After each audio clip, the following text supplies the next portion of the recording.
Seja bem-vindo ao meu canal. Eu me chamo Matheus, sou psicólogo clínico, sou especializado em neurociência e também sou muito interessado no estudo da subjetividade.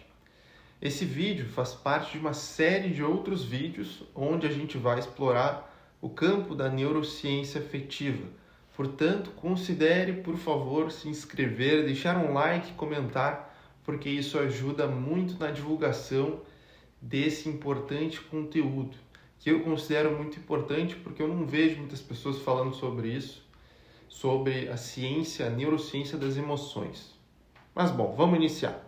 Durante muito tempo, a neurociência tentou compreender a mente humana olhando principalmente para a parte mais recente e sofisticada do cérebro, o córtex cerebral. Essa região está muito associada à linguagem, ao raciocínio abstrato, ao planejamento de várias capacidades cognitivas complexas.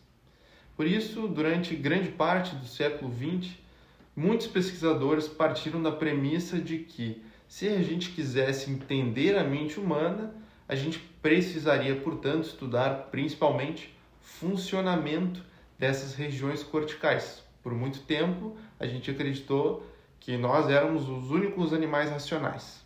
Mas um pesquisador decidiu inverter essa lógica. Em vez de começar pelo pensamento, ele decidiu começar pelas emoções. E esse pesquisador se chama Jaak Panksepp, o cientista que fundou hoje aquilo que a gente chama de neurociência afetiva, uma sub-área da neurociência. A pergunta que guiava o trabalho de Panksepp, falo guiava porque ele infelizmente faleceu, era relativamente simples, mas profundamente revolucionária também. Se emoções são tão centrais na vida dos organismos, por que a neurociência dedicou tão pouca atenção ao estudo direto delas? Durante muito tempo, as emoções foram consideradas fenômenos difíceis de investigar cientificamente, sendo excluídas, portanto. Muitos pesquisadores preferiam estudar processos cognitivos que parecem mais mensuráveis e controláveis em laboratório.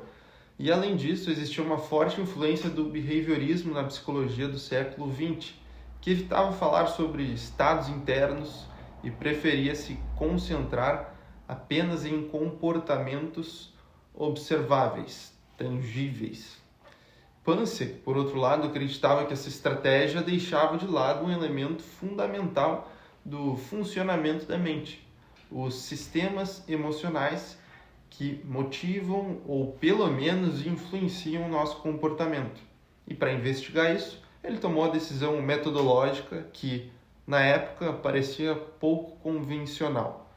Em vez de tentar estudar emoções apenas em humanos através de relatos subjetivos, ele passou a investigar os circuitos cerebrais das emoções diretamente em outros mamíferos, especialmente ratos.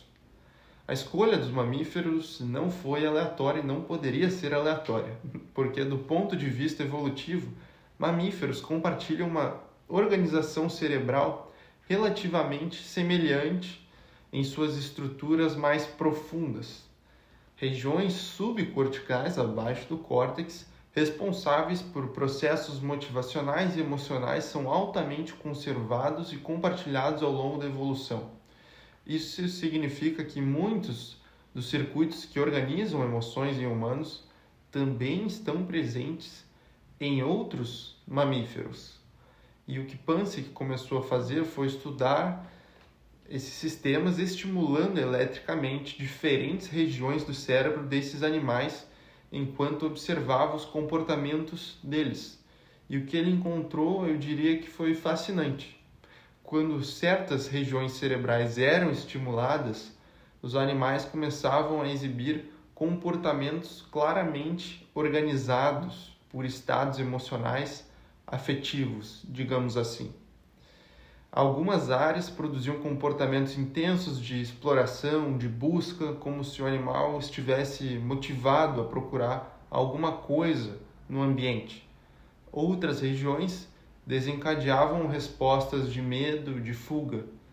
Outras ainda produziam comportamentos do que a gente pode chamar de uma agressividade defensiva. Havia também regiões cuja estimulação produzia vocalizações características de angústia quando os animais eram separados dos seus companheiros, sugerindo algo muito próximo daquilo que nós humanos associamos à dor de separação. Em outras regiões, a estimulação ainda gerava comportamentos de cuidado, de proximidade social, comportamentos pró-sociais. Esses resultados levaram Pansek a uma conclusão muito importante, a de que emoções não são construções cognitivas complexas do cérebro humano. Elas podem ser entendidas como organizações de sistemas cerebrais fundamentais profundamente enraizados em estruturas subcorticais que já estavam presentes em nossos ancestrais mamíferos. E a partir dessas pesquisas, Pansek propôs que o cérebro dos mamíferos contém sistemas emocionais primários, circuitos neurais especializados que organizam estados afetivos básicos e que orientam o comportamento de forma automática e inata. Entre esses sistemas estão redes responsáveis por processos como busca, como eu mencionei, motivação, medo, raiva, cuidado, brincadeira social, desejo sexual e angústia de separação também. Esses sistemas não apenas produzem emoções, mas também organizam a forma como o organismo aprende, se relaciona e interage com o mundo. Essa perspectiva introduz uma mudança profunda na forma de pensar o nosso funcionamento, a nossa mente. Porque durante muito tempo a gente imaginou que primeiro a gente pensava e depois a gente sentia. A ideia implícita era que emoções seriam uma consequência de processos cognitivos mais elaborados. Portanto, penso, logo existo. Mas esse trabalho do Pansek, ao longo da vida dele, sugere algo muito diferente, que emoções são sistemas fundamentais que estruturam a própria experiência mental. Elas organizam atenção, motivação, o nosso comportamento, antes mesmo que processos cognitivos complexos entrem em ação. Isso significa que, em muitos casos, não pensamos primeiro para depois sentir. O que acontece na realidade é o contrário. Pode ser até difícil de compreender isso, mas a gente sente primeiro e depois a gente constrói interpretações cognitivas para explicar aquilo que já estamos sentindo. Essa ideia se conecta profundamente com outras linhas de pesquisa em neurociência contemporânea. Pesquisadores como Antônio Damasio, que escreveu O Erro de Descartes, demonstraram que, por exemplo, processos emocionais desempenham um papel fundamental na tomada de decisão. Já o trabalho do neuropsicanalista Mark Solms propõe que a própria base da consciência esteja ligada a sistemas afetivos profundos do cérebro, mas esse é papo para outra hora. Ou seja, estudar emoções não é um detalhe periférico da neurociência e nem da psicologia, pelo menos não deveria ser. Pode ser, na verdade, uma das formas mais diretas de nós compreendermos como a nossa mente funciona e também o nosso comportamento. A partir das descobertas de Pansek, ficou possível a gente investigar emoções como ferramentas experimentais rigorosas, conectando o comportamento, circuitos neurais e processos afetivos. Foi assim que nasceu o campo da neurociência afetiva, uma área que hoje busca compreender como emoções são geradas no cérebro e como elas influenciam o aprendizado, nosso comportamento, nossa motivação, os nossos vínculos sociais e a nossa saúde mental de forma geral. E essa foi apenas a primeira parte da história, porque nos próximos vídeos dessa série a gente vai explorar em mais detalhes ainda cada um desses sistemas emocionais primários propostos, mapeados, na verdade, por Pansek.